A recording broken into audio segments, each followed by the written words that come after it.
This is William McGonagall, a 19th century poet notorious for liking poetry, perhaps more than poetry liked him. In fact, he's regarded at times as the worst poet in history of the English language. His anti-magnum opus brings us here, to the Scottish city of Dundee, where a particular rail disaster will crop up in search results should you Google the worst poem of all time.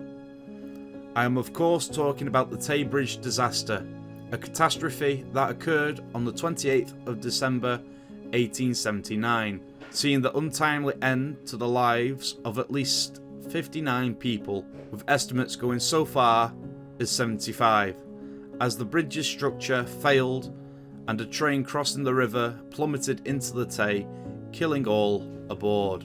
To this day, the Tay Bridge disaster remains one of Britain's worst railway accidents. But what caused this tragedy to occur?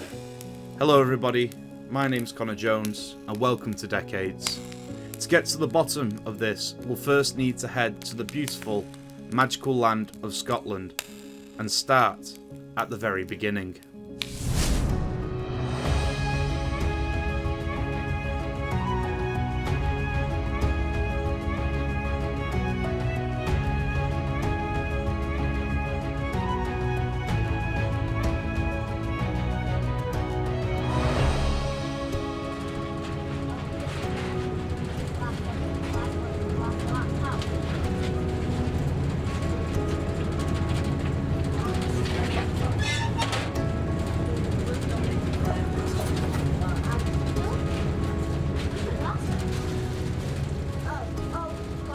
The original Tay Bridge began construction in July of 1871, designed by Sir Thomas Bouch, a railway engineer. Although what we just said he designed, his profession should come as no shock. Bouch was known for his introduction of the first roll-on, roll-off train ferry service in the world, and what that is, in the simplest of terms, is a ship fitted with railway tracks, for the purpose of transporting trains across bodies of water. Other accomplishments of Bouch would include his hand in designing Edinburgh Waverley Station. As his career developed, he rose to becoming one of the country's most respected railway engineers. A year prior to the commencement of the bridge's construction, a bill would be passed in Parliament for the construction to be built to a design by Bouch. His design was that of a lattice grid construction, combining cast and wrought iron, supported by brick piers resting atop bedrock at either end. The bridge girders were deck trusses levelled with pier tops, and a single railway track running across the bridge. The middle section of the bridge was elevated to allow the passage of waterborne vessels. Following the initiation of the bridge's construction, it would quickly become clear the survey work on the riverbed, specifically its prediction of the bedrock's depth, was misunderstood, with trial borings not proving to have been accurate, and in reality it was too far beneath the riverbed to support the bridge's weight. Bouch would adjust his design by instead using lighter iron bridge piers rather than the initially intended brick ones, and reducing the total number of piers, increasing the span between each support. By the time of the bridge's opening on the 1st of June 1878, the Tay Bridge was the longest railway bridge of its kind in the world, and was just under 2 miles in length, running from Wormit to Dundee. Due to allowing for a much more direct route between Dundee and Edinburgh, the Tay Bridge reduced the journey time between these two Scottish cities by a whole hour. Bouch would be given a knighthood by the then monarch Queen Victoria for this accomplishment. Among the bridge's famed overhead passengers was former US President Ulysses S. Grant, whose only comment was that this was a big bridge for a small city. Unfortunately, this marvelled engineering masterpiece would only enjoy a short-lived existence. On the 28th of December 1879, a rare, violent storm, estimated to be between 10 and 12 on the Beaufort scale, battered the side of the bridge. Witnesses claimed the storm was the worst they'd seen in decades, with some referring to it as a hurricane, although that's geographically highly unlikely for Scotland. But you get the point. This wasn't a storm to be reckoned with. At 7:13 p.m, a North British Railway passenger train from Bertisland consisting of North British Railway Class 420, numbered 224, 5 passenger carriages and a luggage van would come to a slow to pick up the baton from the signal box to cross the single track bridge. Once the baton was acquired, the train headed onto the bridge and picked up speed. Unbeknownst to those aboard, the fate had been sealed as the train made its way across the piers. Once the train had made it 200 yards from the signal box, the signalman claimed he saw sparks flying from the wheels on the east side, and he had also witnessed this on the previous train.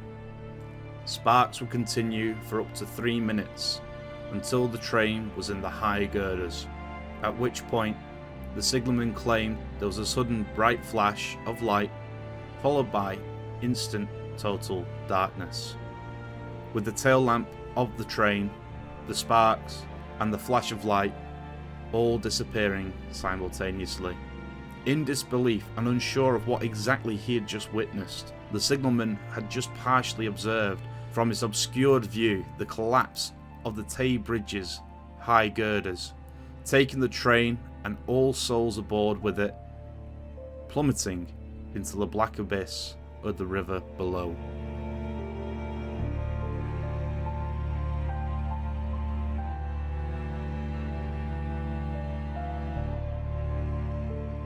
An important aspect to the function of single-track portions of railway. Batons or tokens are used to give permission to a locomotive and its train to enter a single-line piece of track. This is to prevent any head-on collisions or any trains meeting in section. Once a token or baton has been issued to a train, no other trains can enter the section until the baton has been retrieved by the signal box at the other end of the line.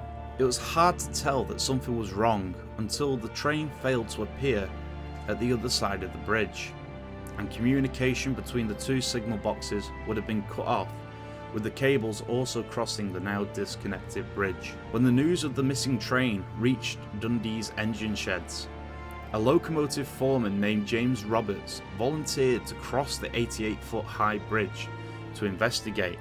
Due to the harsh conditions, he was forced to crawl to avoid being blown off by intense winds. By the time he'd made it to the bridge's centre section, he discovered a harrowing gap between the side of the bridge he was on and the rest of the track. Horrifyingly, there was no doubt as to what had become of the train and its passengers. The train, high girders and much of the ironwork supporting the piers now lay in the river. It wouldn't be until the weather calmed that divers would discover the train still within the girders, meaning it never left the portion of the bridge that fell. Of the passengers, 46 bodies would be recovered, with 13 confirmed to be lost on the basis of checked tickets. However, estimates of the number of souls lost aboard, when accounting for season tickets, tickets for other destinations, and employees of the railway, placed the number of souls lost aboard the train to be approximately 75. Among the dead, according to legend, included Boucher's son-in-law, but no real contemporary news articles suggest this to be true. A public inquiry following the disaster concluded that the bridge had been badly designed, badly built, and badly maintained. Concerns were raised with the quality of the materials used, and it was suggested Boucher's design made no allowance for wind loading, though a letter had been received by the North British Railway Company suggesting the trains crossing the Tay Bridge had something of a loose interpretation of the speed limits. Blame as a result would be placed entirely on the shoulders of Sir Thomas Bouch. The collapse of the bridge and the harsh verdict of the inquiry shattered Boucher's reputation, and 3 months following the conclusion of the inquest, at the age of 58 years, he died on the 30th of October 1880. The year 1880 also brings us back to perhaps the worst poet of all time, William McGonagall. William McGonagall wrote a poem recounting the events of the 28th of December 1879, and it is arguably his best known work, for better or worse. It reads as follows, so prepare some cotton buds for your ears. Beautiful railway bridge of silvery Tay, alas, I am very sorry to say that 90 lives have been taken away on the last Sabbath day of 1879, which will be remembered for a very long time. 'Twas about 7 o'clock at night, and the wind blew with all of its might, and the rain came pouring down, and the dark clouds seemed to frown, and the demon of the air seemed to say, I'll blow down the bridge of Tay.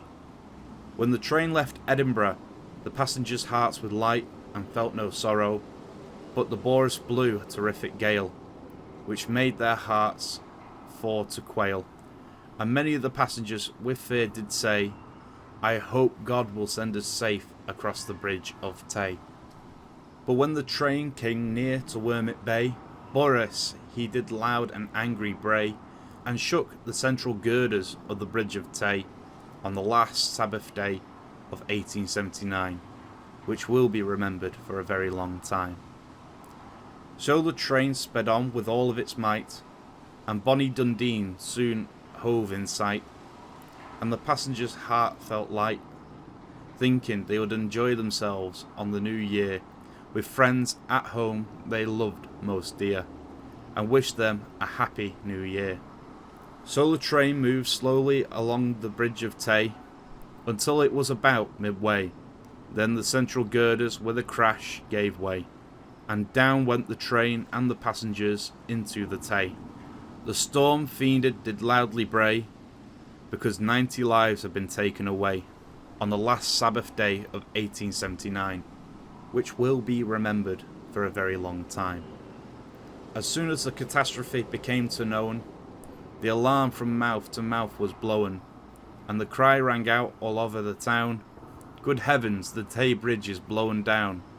And a passenger train from Edinburgh, which filled all the people's hearts with sorrow, and made them turn to pale, because none of the passengers were safe to tell the tale of how the disaster happened on the last Sabbath day of 1879, which will be remembered for a very long time. It must have been an awful sight to witness the dusky moonlight, while the storm fiend did laugh and angry did bray along the railway bridge of the silvery Tay. O ill-fated bridge of silvery Tay, I must now conclude my lay by telling the world fearlessly, without the least dismay, that your central girders would not have given way, at least many sensible men do say, had they been supported on each side with buttresses, at least many sensible men confess. For the stronger we our houses do build, the less chance we have of being killed. Ethan, this poem's utter crap. The poem was criticised along with other examples of McGonagall's work as being bad poetry, with many repeating rhythm pairs, lines of inordinate length, and rambling narratives, including irrelevant details. McGonagall's understanding of poetry appeared to have been limited to its need to rhyme. Nonetheless, he paid no mind to his peers nor critics in his lifetime and wrote over 200 poems.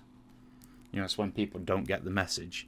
This poem also seemed to have factual inaccuracies stating 90 lives were lost, opposed to the maximum estimations of 75 and the confirmed number of 59, not to mention the number of actual bodies being lower again. So its only real value is to amuse, when its intent probably wasn't to do that in particular. Now, there was at least a survivor of sorts, though it isn't a human life, or in fact a living thing at all.